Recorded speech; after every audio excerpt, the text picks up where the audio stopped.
ABN Marathi news मध्ये आपल्या सर्वांचं स्वागत आहे। ताज्या बातम्यांसाठी एबीएन मराठी न्यूजला सर महाराज की जय। आज आपण शेटेवाड्यात जमलो आहोत।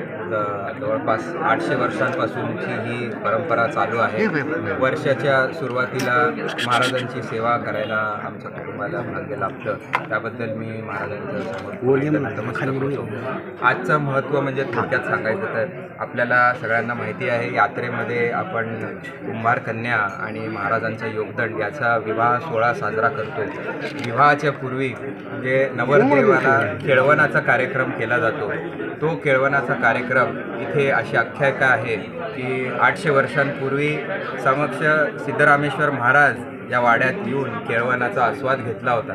तीच परंपरा आमचे पूर्वज शेटे त्यानंतर त्यांनी चालू ठेवली या वाड्यात, आणि त्यानंतर माझे आजोबा वडील आणि आता गेली 10 वर्ष झाले मला ह्या सेवा करायचा आशीर्वाद लाभला आहे। त्याबद्दल मी महाराजांच्या समोर पुन्हा एकदा नतमस्तक होतो। त्यांना सोलापूरकरांना महाराजांचा नेहमीच आशीर्वाद राहिला आहे। कोरोना काळामध्ये सुद्धा आपण पाहिलं होतं की महाराजांच्या आशीर्वादाने सोलापूर शहरामध्ये फारसा असा उद्रेक आपल्याला जाणवला नाही। सध्या स्थिती अशी आहे, HMPV व्हायरस जगभर पसरतोय, आपण न्यूज वाचतोय सगळीकडे। तर महाराजांकडे माझी एवढीच प्रार्थना आहे की त्यांचा जो आशीर्वाद सोलापूरकरांना लाभला आहे तो आज पुढेही लाभू द्या।